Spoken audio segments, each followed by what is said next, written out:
Bonjour, chers amis, chers frères et sœurs qui aiment l'histoire. Je voudrais féliciter tous ces docteurs qui ont soutenu des thèses sous ma direction. Récemment, c'était mercredi 22 mars 2023. Monsieur Dobé Marc Anderson a soutenu une thèse d'histoire sur les Ega, le peuple Ega. On trouve dans l'actuel département de Divo. Il a fait un excellent travail. Le jury lui a décerné donc le titre de docteur en histoire avec la mention très honorable. Je voudrais encore le féliciter. D'ailleurs, souvent, les mots Ega et dégâts qui sont proches ont créé des confusions. Mais c'est concernant les dégâts qui sont eux dans le département de Bondoukou. C'est le docteur Ouattara Noumtche qui a soutenu une thèse toujours sous ma direction sur les dégâts qui sont dans le département de Bondoukou et qui n'ont que 3 villages dans ce département-là, dont le principal est Motiamo. Je voudrais féliciter tous ces docteurs-là que j'ai encadrés. Ils font ma fierté. Ils font ma fierté. Et ils me disent que je ne vis pas inutile. Je ne vis pas inutile. Voilà. Que ma carrière universitaire n'est pas sans effet.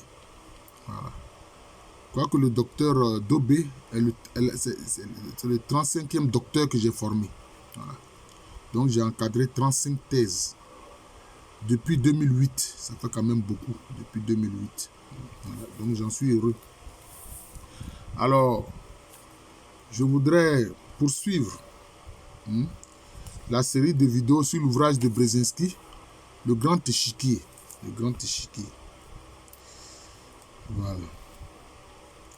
Alors, il parlait justement du Japon. Il parlait du Japon. Alors, il écrit une des options régionales qui s'offrirait à lui, c'est-à-dire parlons du Japon, celle d'un Japon prépondérant, surpassant la Chine. Ah, ça, c'est pas évident. Hein? Non pas fondée sur la domination japonaise, mais sur une coopération régionale bénéfique dirigée par le Japon.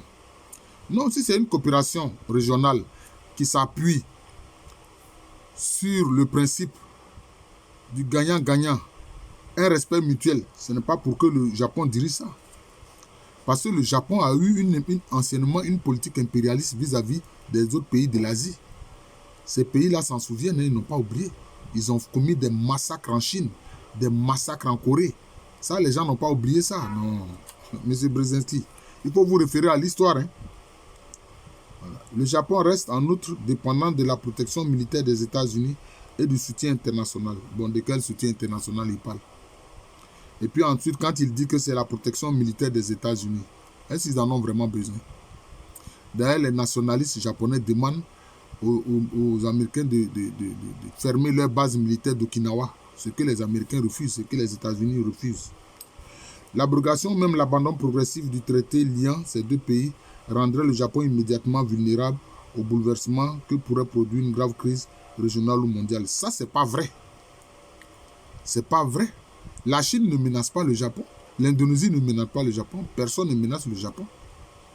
Seulement le Japon revendique certaines îles vis-à-vis de la Russie que la Russie refuse de céder. C'est tout.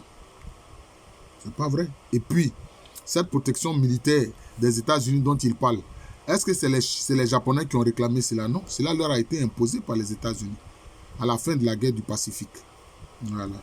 C'est comme ça qu'ils ont installé cette grande base d'Okinawa. Cette grande base militaire d'Okinawa. Le seul choix qui se présenterait alors au Japon serait d'accepter la prédominance régionale de la Chine. Pas du tout. Ou de mettre en œuvre un programme de réarmement de grande envergure qui ne serait pas seulement coûteux, mais présenterait de nombreux risques. En fait, le Japon a les moyens financiers de devenir une grande puissance militaire comme elle était anciennement. Mais ils ont tiré les leçons des 2 bombes atomiques. L'une sur Hiroshima, l'autre sur Nagasaki. Ils ont tiré les leçons de ces 2 bombes-là. Voilà. Et puis aujourd'hui, ils ne peuvent pas se permettre de mener une politique impérialiste comme ils l'ont fait, hein, jusqu'à la guerre du Pacifique. Il n'est donc pas étonnant que de nombreux Japonais considèrent comme anormale la situation actuelle de leur pays, à la fois puissance à l'influence quasi mondiale et protectorat en matière de sécurité, bien sûr.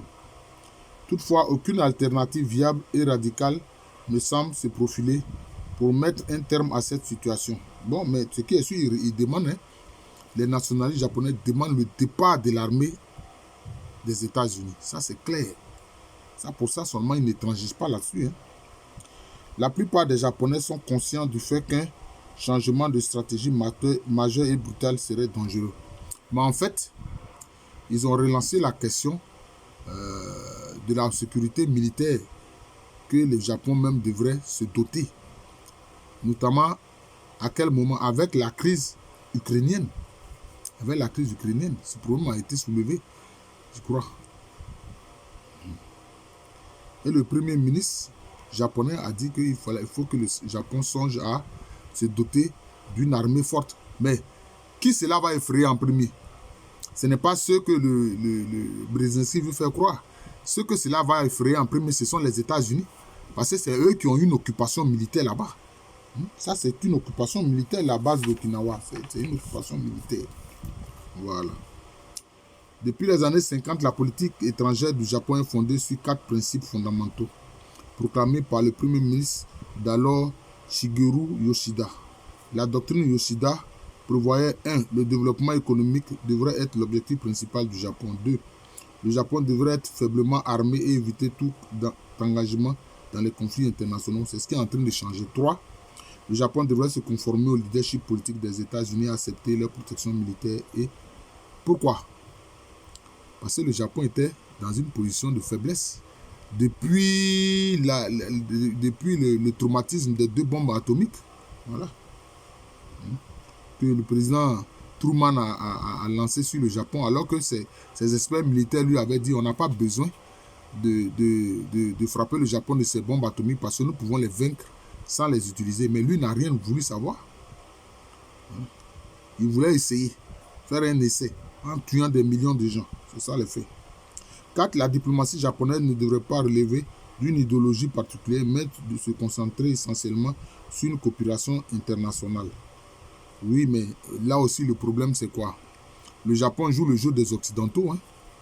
Le Japon joue le jeu des Occidentaux contre les pays qui sont soumis au diktat du FMI et de la Banque mondiale.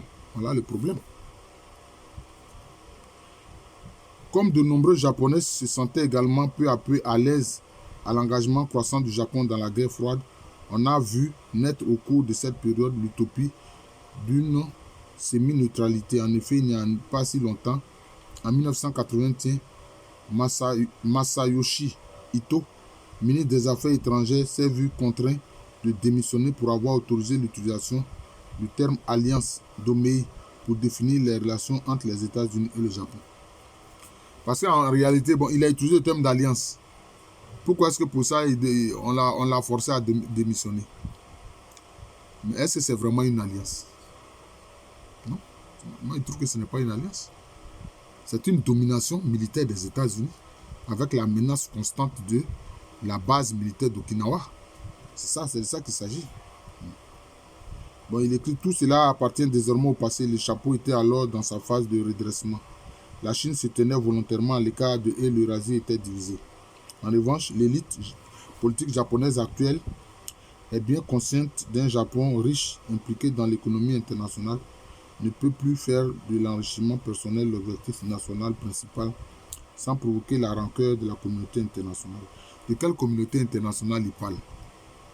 Tantôt il parle du monde, dernièrement Blinken parlait du monde, comme si eux ils sont le monde, eux ils sont la communauté internationale. Alors que les pays occidentaux, leur population font à peine 15% de la population mondiale. Hein? Qu'est-ce qu'ils sont, leur population, hein, par rapport au nombre de Chinois et d'Indiens? Voilà, c'est ça le problème. Un Japon politiquement influent, surtout s'il est en quête de reconnaissance internationale. Voilà. Mais le problème, c'est que le passé du Japon lui pèse. La politique impérialiste cruelle que le Japon a eu à mener avant l'effondrement de son armée durant la guerre du Pacifique. Des organismes japonais, tant publics que privés, ont publié ces dernières années une myriade d'études et de rapports auxquels sont venus s'ajouter une pléthore d'ouvrages souvent controversés écrits par des hommes politiques et des professeurs renommés qui décrivaient les missions nouvelles incombant au Japon en cette période d'après-guerre froide. Beaucoup de ces ouvrages se livraient à des spéculations sur la durabilité et les avantages que présentait une alliance de sécurité entre les États-Unis et le Japon. Bon, j'ai déjà expliqué que vraiment ça, c'est une alliance forcée. C'est une alliance forcée. Il est vrai qu'après la guerre du Pacifique, les États-Unis ont mis des milliards de dollars à la disposition du Japon pour reconstruire le Japon. Ça, c'est clair. Voilà. Et c'est ce qui fonde cette alliance. Ça, je ne crois pas. En tout cas, les Japonais ne vont jamais oublier ces 2 bombes atomiques qui leur sont tombées dessus. D'ailleurs, ceux qui en ont été directement victimes, ils ont un nom particulier qui leur donne d'ailleurs. C'est ça. Au niveau national, toutefois, les recommandations qui ont fait l'objet de discussions sérieuses ont été d'une manière générale relativement sobres et modérées. Les options extrêmes pacifistes à tout craint, teintées d'anti-américanisme ou réarmement massif et unilatéral, exigeant une révision de la Constitution et qui serait de toute évidence entrepris au mépris de la désapprobation de l'Amérique et de la région. C'est évident. Mais ce n'est pas pour les mêmes raisons. Un réarmement du Japon, même si les pays de l'Asie vont être hostiles, ce n'est pas pour les mêmes raisons que les États-Unis. Parce que les États-Unis veulent maintenir le fruit de leur victoire, la victoire de la guerre du Pacifique, alors que les autres pays d'Asie se souviennent des exactions, des crimes contre l'humanité que l'armée nippone a eu à commettre. C'est cela. En Asie, contre leurs propres frères asiatiques. Voilà le problème. Bon, donc il continue de parler toujours de ce débat-là en chose.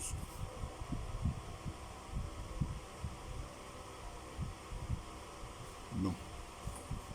On va voir d'autres aspects. On ne va pas laisser Brzezinski continuer à dire la même chose. Bon, c'est toujours ce qui concerne le Japon sur l'échiquier international. Cette idée d'un Japon fort a été émise dans les années 80 par le premier ministre Nasuhiro Nakasone. Mais c'est bien le rapport controversé du comité Ozawa, publié en 1994 et intitulé à bon escient Esquisse d'un nouveau Japon, repenser une nation, qui exposait le mieux cette thèse. Nommé d'après le nom du président du comité, Ishiro Ozawa, leader politique centriste en pleine ascension, le rapport se faisait l'avocat d'une démocratisation de la culture politique hiérarchique du pays et d'une nouvelle définition de la position du Japon dans le monde, appelant le Japon à devenir un pays normal.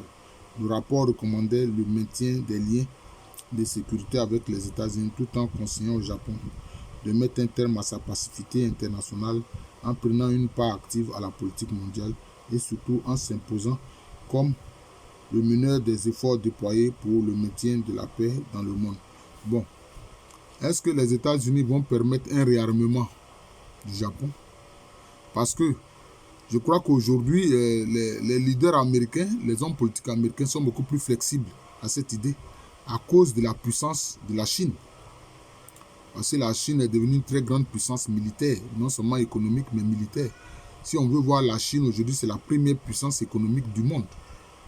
Alors donc, sur l'échiquier de l'Asie, les États-Unis ne rechigneraient pas au retour d'une puissance militaire japonaise, mais avec les risques qui peuvent s'en suivre. Voilà. La notion d'émancipation géostratégique du Japon vis-à-vis de la couverture qu'offrent les États-Unis en matière de sécurité était sous-tendue dans le terme pays normal. Ouais, mais ils ne peuvent pas déclarer comme ça que ils vont se réarmer, etc., avoir une puissance militaire, en étant hostiles aux États-Unis. Ça, les États-Unis ne peuvent pas accepter cela. Ça, c'est évident. Au cours de la deuxième moitié des années 90, cette orientation réaliste dynamique était approuvé par la majorité de la population japonaise et commençait à influer sur la politique étrangère du pays. Bon, mais en fait, jusqu'à aujourd'hui, ça n'a vraiment pas changé, hein.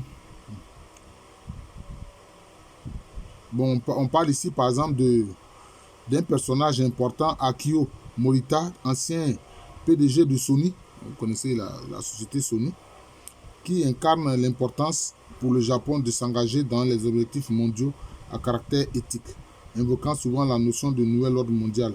Les visionnaires comptent sur le Japon précisément parce qu'il n'est pas assailli de responsabilités géopolitiques pour assumer le rôle de chef de file dans l'élaboration de la mise en œuvre d'un programme véritablement libéral pour la communauté internationale. Bon, c'est une grande multinationale, hein, la société Sony, voilà, qui fait des appareils électroniques, etc. Mais le problème du Japon, c'est son passif historique, comme j'ai dit, c'est son passif historique, hein, de pays qui a agressé pratiquement toute l'Asie. Voilà. Ils ont agressé la Chine, la Corée, les Philippines, le Myanmar, c'est-à-dire la Birmanie, etc. Voilà. En fait, ils avaient un problème de surpopulation. Donc, ils cherchaient de l'espace, une sorte d'espace vital. Malheureusement, cela s'est fait par une politique d'agression. Voilà. Et c'était ça. Et donc, on a vu le général Tojo et puis tous ces officiers du Japon là, qui disaient faire ça au nom de l'empereur Hirohito, qui commettaient des crimes un peu partout en Asie. De la même façon, très peu se prononcent en faveur d'une grande entente entre le Japon et la Chine. Or, il le faut. Il le faut. Il faut une entente entre le Japon et la Chine. Parce que le Japon a reçu beaucoup au plan culturel de la Chine. C'est la Chine qui a introduit le bouddhisme au Japon, qui eux aussi, ils ont, avec quelques innovations, ça a donné le bouddhisme zen, qui est un bouddhisme de grande méditation. L'écriture japonaise est inspirée de l'écriture chinoise. De grands savants, de grands philosophes japonais, c'est en Chine qu'ils ont eu leur maître, c'est en Chine qu'ils sont allés apprendre. Vous voyez? Voilà le problème. De la même façon, très peu se prononcent en faveur d'une grande entente entre le Japon et la Chine, alors qu'il le faut. Un tel revirement dans le jeu des alliances aurait pour conséquence de fortement déstabiliser la région. Pourquoi? Et provoquerait le retrait des États-Unis. Ah, c'est ça. C'est ce que Brzezinski craint. C'est ce que Brzezinski craint, il n'ose pas dire. Or, en fait, qu'est-ce qui a été à l'origine de la politique impérialiste du Japon? C'était la politique de la Grande Asie, c'est-à-dire une Asie unifiée sous la férule du Japon. Or, le Japon aurait pu faire cela avec du soft power, sans aller attaquer les gens militairement, mais faire bénéficier aux autres pays d'Asie de la technologie et du savoir-faire japonais. C'est ce qu'ils auraient dû faire au lieu d'aller les attaquer militairement. Bon. Malheureusement. Suivi rapidement de la subordination de la Corée, de Taïwan à la Chine et mettrait le Japon à la merci de cette dernière. Bon, la Chine n'a pas l'intention d'attaquer le Japon, ça c'est pas vrai. Mais ils attendent que le Japon s'excuse pour ce qu'il a fait dans le passé. C'est ce que les Japonais ne font pas jusqu'à aujourd'hui et c'est ce qui est malheureux. Hein? Si les Japonais présentaient leurs excuses et demandaient pardon pour tout le corps, les morts qu'ils ont causés aux autres pays d'Asie, je pense que ces pays-là seraient contents. Mais maintenir cet orgueil pour faire comme si ce qu'on a fait n'a aucune importance alors qu'ils ont causé des millions de morts, c'est pas normal. On a vu comment ils ont traité les Coréens. Ce qu'ils ont appelé les femmes de consolation, c'est-à-dire que c'était des femmes que les militaires japonais violaient, les Coréennes que les militaires japonais violaient. Donc, tout ça là, c'est des passifs qui sont là, qui demeurent et qui ne sont pas réglés. Bon, maintenant, les Japonais se plient à la volonté des États-Unis qui eux-mêmes sont un pays hégémonique, un pays impérialiste. Voilà. Et eux, bon, ils veulent maintenir leur puissance dans l'extrême-orient, en Asie-Pacifique, etc. C'est ce que les États-Unis veulent faire. Mais est-ce que les Japonais doivent les suivre? Parce que c'est vrai. Présentement, les dirigeants américains ont déclaré que la Chine est leur rival et leur ennemi. Bon, pour l'instant, ils n'osent pas le dire du Japon. Mais il faut dire que dans le monde, l'économie japonaise est très puissante. Ça, on ne peut pas l'ignorer. Pour le Japon, le dilemme fondamental repose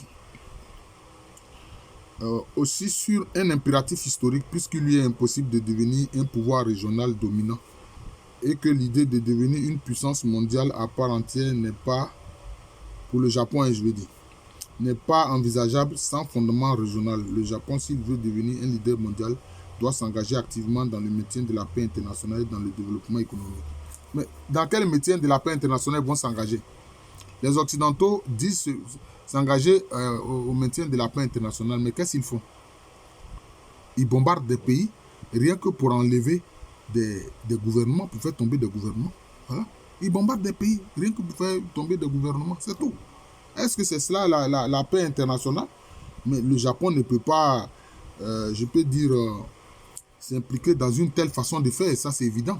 Voilà. Faire tomber le gouvernement de Saddam Hussein, hein. Ils ont voulu faire tomber le gouvernement syrien de Bachar al-Assad. Heureusement, les Russes les en ont empêchés. Ils ont fait tomber le gouvernement de Kadhafi, etc. C'est ce qu'ils font. C'est ce qu'ils font. Et ils font des manœuvres pour essayer de faire tomber des gouvernements en suscitant des manifestants. Ça, tout le monde le sait. Voilà. Donc, je vais m'arrêter là. J'en suis déjà à 21 minutes, donc je vais m'arrêter là. Je vous remercie. Je suis le professeur Alou Kwame Rémy, qui présentait un pan de l'ouvrage de Brzezinski, le grand échiquier mondial. Il faut que je me souvienne au niveau du titre. Ouais, le grand échiquier, c'est le grand échiquier, l'Amérique et le reste du monde. C'est le grand échiquier, voilà, c'est tout. Le grand échiquier. Voilà, j'enseigne à l'université Félix Houphouët-Boigny, une université qui est à Abidjan, dans le quartier de Cocody, en Côte d'Ivoire, un pays situé en Afrique de l'Ouest.